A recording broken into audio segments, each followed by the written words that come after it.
Alright, so while that's draining, essentially let's learn a little bit about this engine air filter element. This is a K vehicle, this is a K car, okay?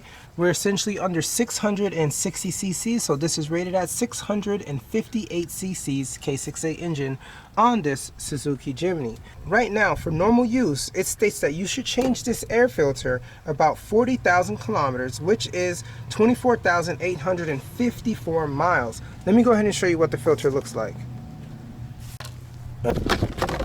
All right, look at that nice brand new crisp filter. Look at that. Okay, so this is a brand new engine air filter for this Jimny. So keep in mind, regardless if you use it severely or just normal use, if it's severe, it'll be around 20,000 kilometers, which is 12,427 miles. But if you have a non-K version of this car, keep in mind there are other versions where there's a manual transmission that's 1.39 liters and an automatic that's 1.39 liters and other engines that could be in this car. If that's the case, if it is a non-K car, compact car, normal use, you would change it at 50,000 kilometers, which is around 31,068 miles, or severe use of a compact car, non-K vehicle, it is 20,000 kilometers, once again 12,427 miles. So let's go ahead and get into it and I'll show you how to change it. So first what you want to do is just go ahead and reach around. There's a clamp right there and all you're going to do is flick your finger right in there like this and push out just like that. Super easy. Alright, same thing. Let's go around to the other side. One more right here.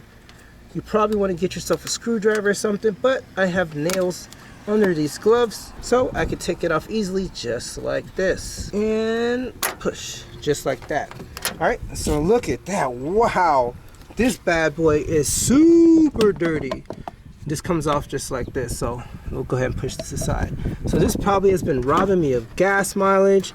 It's probably doing harm to the engine because it is super dusty, super dirty. So let's go ahead and compare. Brand new, and look at that. Look at the foam right here. It's all pressed in. Here it's out. It has a little bit more cushion to go into that housing. Look how dirty this is. Look at that. It looks to be exactly the same. You have a little glue coming out of there. The glue seems to be more inside, but hey, let's take a look. Essentially, it doesn't matter which way you put it in because they're essentially identical, rather from the top or from the bottom. And overall, I'm telling you, it looks exactly the same. Made in Japan. I don't really see any difference other than this is a little shinier than that. But seems to be the exact thing. Same size. Just like that. Alright, so before I put this in, I'm going to go ahead and put the kilometers or miles and write it down on the housing to let me know when the last time I actually changed the filter, and I'm going to put today's date. So that should give me a good understanding of when to do it next. Alright, let's go ahead and do that. So today we're at 110,371 kilometers. So I'll go ahead and write that right here to let me know when the last time I changed it.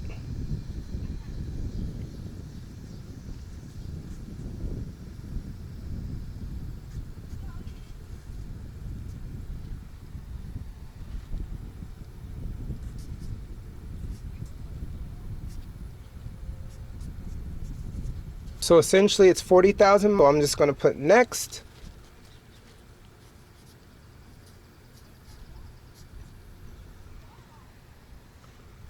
$150,371. And I like to do this because if ever you go to a dealership and they come to you and they say, oh, look at your filter, you need to change it. No, if you're going by the actual factory specifications of when you should change it, and you have it written, what could they say? They can't say, oh, you need to change it. No, I don't care how dirty it is. I'm going to change it at the interval the manual states that I should change it. That's it. Tapo snot. All right, let's go ahead and change it. Let's go ahead and move this down.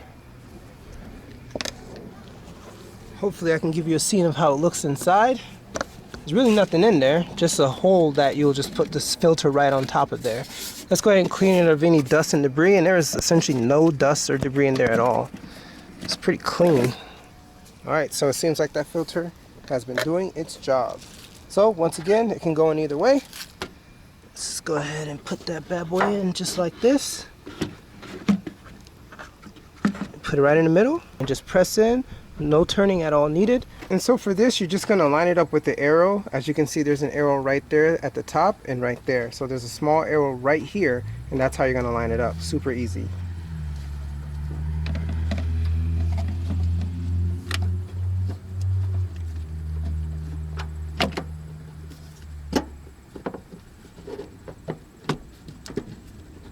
All right. And as you can see, the arrows match. Now let's go ahead and clamp it down. So you're just going to push this in just like this and just clamp. Same thing here. Push this in just like that and clamp. There you go. It's on perfectly and it's sealed. No problem at all. Engine filter change. Now let's go ahead and throw this bad boy in the trash. And for those who are wanting to know the part number, it says we have air filter PS57, and that goes to part number 13780-79210. Alright, so that's what it is.